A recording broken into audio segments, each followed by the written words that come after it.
Welcome. This is Dennis Doverspike. This is Advanced Statistics 2, 201 and 202, which covers correlation and regression. As you can see, it's Boxing Day here today, so I have my Christmas shirt on. It's also still COVID, so I haven't had a haircut recently. So that explains part of my look. But welcome. I hope you enjoy these lectures and slides. I decided to do a first lecture to introduce the topic and some other ideas I have about science and methodology and those types of topics. So we're going to start with that in terms of this course. At this point, we're finished with our brief journey through the history of technology and statistical software. And now I'd really like to switch gears pretty drastically, completely, and talk a little bit about psychology, or really the role of theory and variables and latent constructs in psychology, and how that ties into then our various models as we try to build research in psychology. So today, most psychologists adopt a worldview or a meta theory that is latent construct based. What do we mean by a latent construct? Well, a latent construct is just a hypothesized but unobservable characteristic that accounts for a particular set of consistencies within or differences among persons. So a lot of the ideas we talk about in psychology are latent constructs. Intelligence is a latent construct. Scholastic performance is a latent construct. Depression is a latent construct. Anxiety is a latent construct.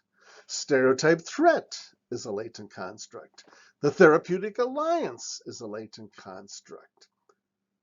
Probably most things we talk about in psychology today are latent constructs. The day of behaviorism are long gone.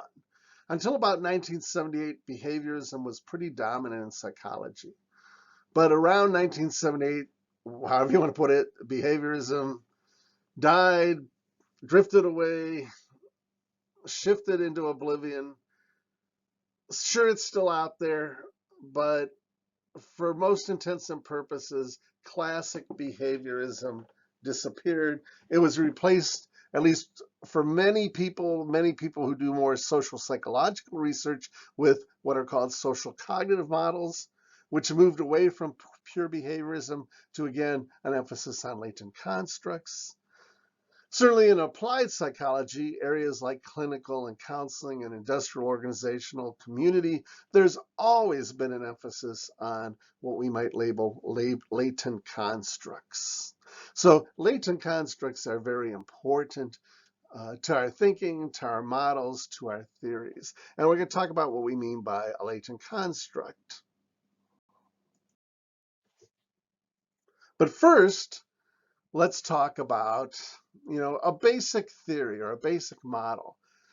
And in our basic model, we're trying to predict college performance. So we have two variables. We have the SAT, the Scholastic Aptitude Test, which is that test most of us take to get into college, unless you take the ACT or don't take a test.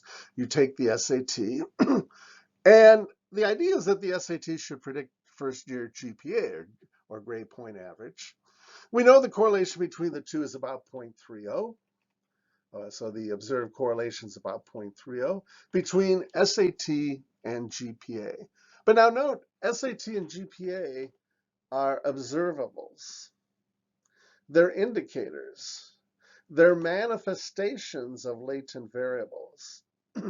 So really, while we can say SAT should predict GPA, a real underlying theoretical model is deeper and more complex.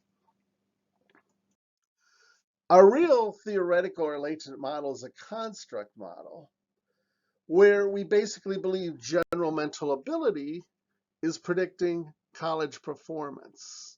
So, and those are latent constructs. So our real model is one where general mental ability, right there, is predicting college performance.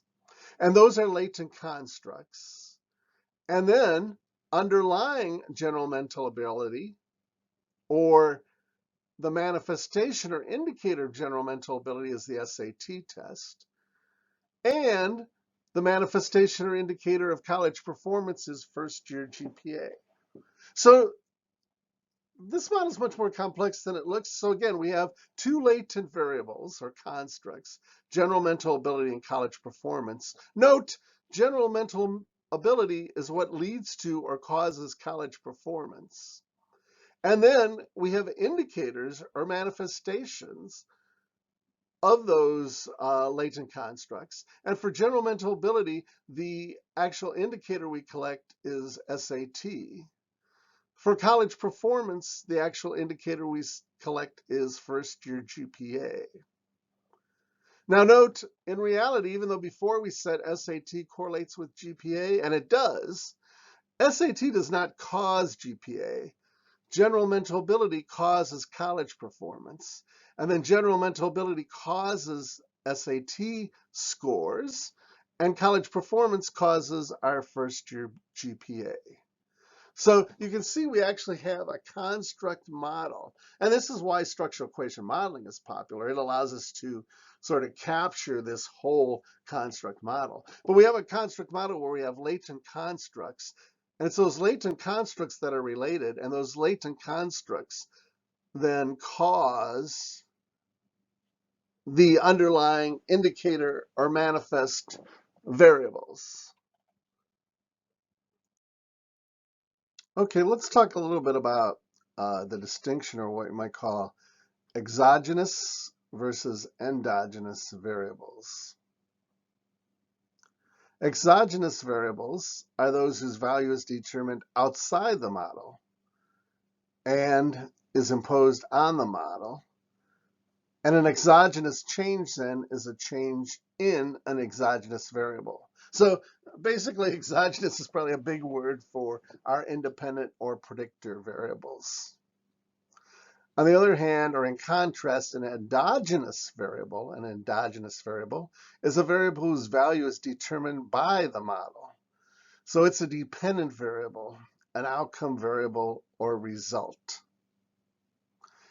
We should note again, we also have indicator variables. As we said before, indicator variables are those measures of the latent construct. So exogenous latent variables or independent variables are those variables that cause fluctuations in the values of other latent variables in the model. And changes in the values of exogenous variables are not then explained by the model because they're sort of outside by the model. Now, maybe the researcher is changing an exogenous variable, but there's not variables in the model other than the researcher changing the exogenous variable. So it's important to understand these concepts. In our class, it's going to be a regression class. Now you might ask, why then learn regression? As I said before, you could ask, why not just learn structural equation modeling? Well, normally in regression, even if we're dealing with latent constructs, we're treating them as, in a sense, indicator variables. So we're not really necessarily dealing with latent constructs, but of course, we remember that they do exist, and that's the underlying idea. What we're really using normally in our regression is the indicators or the measures, even if we're seeing those as representing latent constructs, if that makes sense. Of course, your question might be, why not just use SEM or structural equation modeling? As I said, I think SEM is great for mediation analysis, or if you're looking at mediators, but there's problems when you're looking at moderators or interactions. Which brings us to the question, what are these things? Mediators, moderators, and interactions. I'm going to go ahead and call this section 3B. We've introduced some basic ideas about latent constructs and different kinds of variables and constructs. And now we're going to build on those to talk about some of the common models in psychology.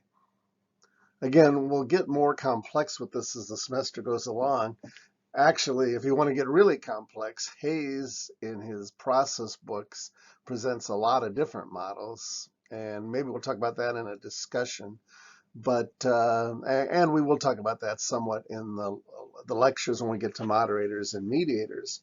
But we will be talking about, well, at this point, we're just going to talk about some very simple models. We're going to present these models in sort of their simplest, most basic forms. Okay, well, in Hayes, which we're going to be talking about a lot later, Hayes and his process model, he has a lot of different models of interactions and moderation and mediation, but we're going to go through some simple ones here to give you some background. So our first model here would be a moderator model with college prediction. So in this model, we're saying general mental ability causes or leads to undergraduate GPA, or really the SAT leads to GPA, but that's moderated or influenced by demographics.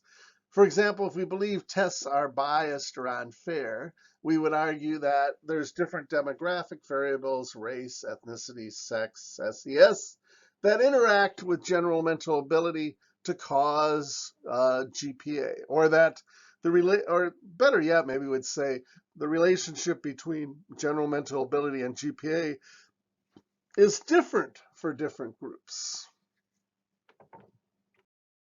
So this is another model with moderation. This is a little more complicated. It's more complicated because we have mediation and we have moderation. So here we have general mental ability leading to job knowledge, which then leads to job performance. So our basic model, now we have a mediator. General mental ability leads to job knowledge, leads to job performance. But we're also adding in two interactions. We're saying that demographic variables can interact or moderate the relationship between general mental ability and job knowledge. And then we're also saying that demographic variables can interact or moderate the relationship between job knowledge and job performance. Okay, so if you understand that, our previous model was a sort of a simpler moderation. This model, we have a mediator now, job knowledge, and we also have moderation because our demographic variable is moderating or changing the result between general mental ability and job knowledge, and also between job knowledge and job performance. All right, now here we have another situation. It's similar but a little different in that instead of saying a variable really moderates, here we're more saying two variables interact. And we'll talk about this later. But you can still see this as moderation, or you can argue it's more of an interaction. But we have two exogenous or predictor variables, ability and motivation. And those two variables, ability and motivation, are interacting, that's what the X indicates, to then cause psychology grades. This is a model we see all the time. It's the model that ability is only effective if someone's motivated. If someone has zero motivation, they're not going to perform at all. So ability only matters when there's a certain level of motivation, that the two variables interact.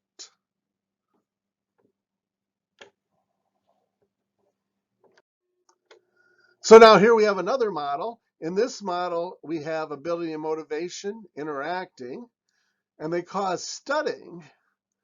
And then studying causes knowledge acquisition, and knowledge acquisition causes psychology grades. So here we have a model in which we have an interaction, or perhaps a moderation, and we have two mediators. One of our mediators is studying, and one of our mediators is knowledge acquisition. And then those influence psychology grades. So our model is ability interacts with motivation, leads to studying, leads to knowledge acquisition, leads to psychology grades. One thing I hope you can see here, I think almost all of you are first years, is that this is a very easy way to build theories or models. You know, we can build theories or models for our research by starting with two variables, or 3, and adding more variables. So in this case, maybe we started with just ability and motivation and psychology grades, but we made our theory more complete, more interesting by adding mediators. So one of the things that mediators and moderators allows us to do is to really build a theory. If you're following me to this point, it allows us to build a theory by adding in more variables and more explanation. So we're sort of adding explanation. Hey, ability is related to psychology grades, but it's moderated by motivation. And then it's mediated by studying and knowledge acquisition. So if you want to start thinking about your own research ideas and how you can build those into actually publishable or thesis or dissertation worthy ideas, what you probably need to do is take your practical idea and add moderators and mediators to it. I mean, to me, the easiest way to build a thesis, add mediators and moderators to your basic practical idea.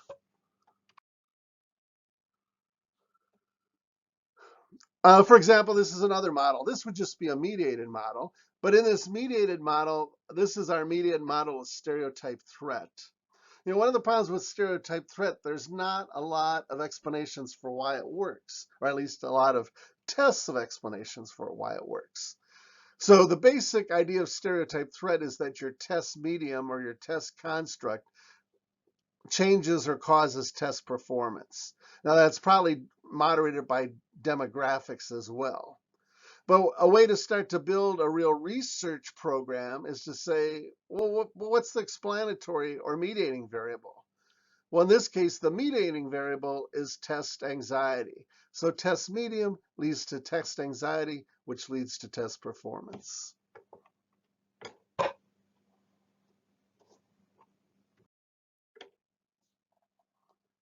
Here's another little model. You know, right now, a big issue in the news is police and use of force. This isn't something I came up with. It's just sort of an expression of a research study I saw out there. Someone did a research study and they looked at what happens when veterans are in incidents involving police.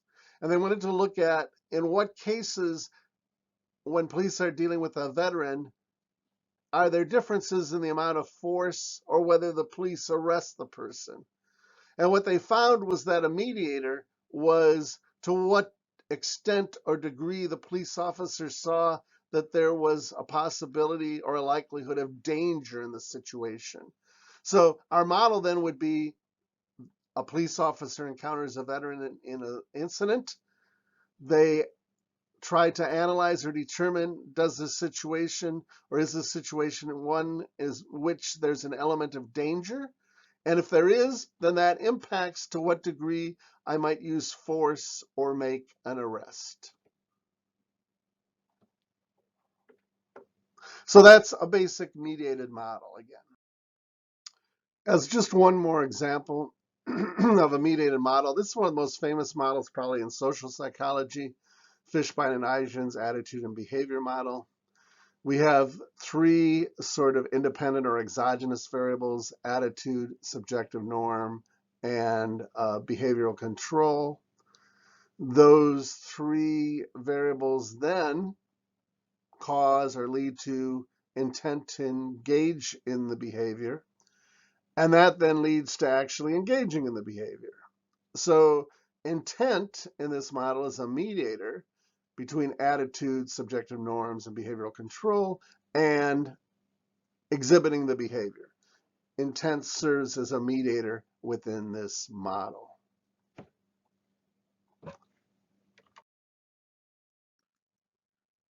Here's another model. It got cut off a little bit, but this again is a model of general mental ability now and socioeconomic status. And in this model, both general mental ability and socioeconomic status are causing scholastic achievement. We could have an X in here to indicate an interaction or a moderator if we wanted.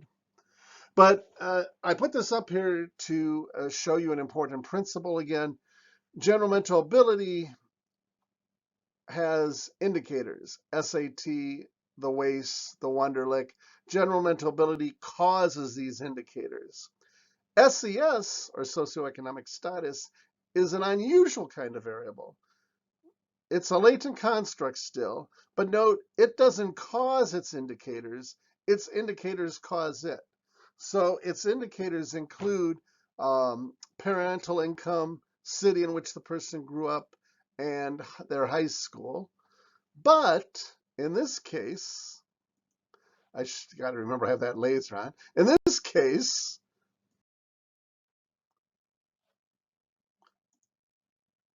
case, one of the variables, actually its general mental ability, is what's called a reflective variable, because the reflective variable, general mental ability, is causing its indicators or the manifestations.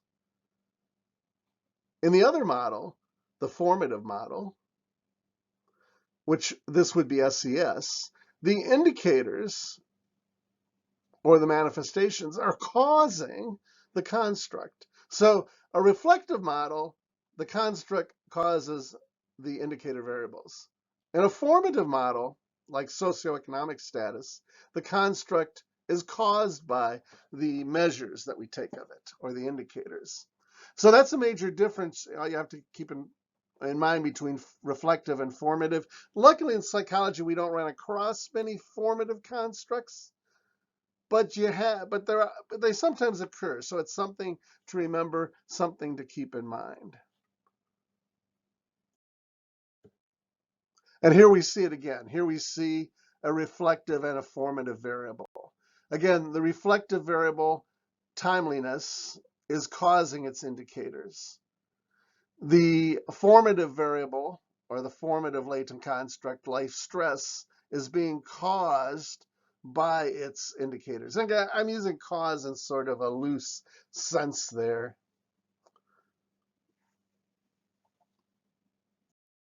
Okay, here again we can see our effect model, or our reflective indicators, and our causal model, or our formative indicators. Again, the important point is just in one model, the latent construct causes the indicators.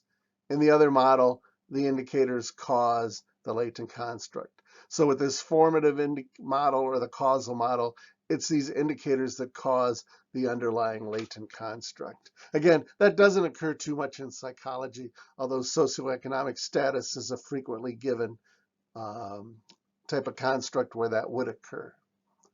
This will be our last and shortest sort of section or comments. And we're just going to briefly and very quickly talk about the model that underlies regression.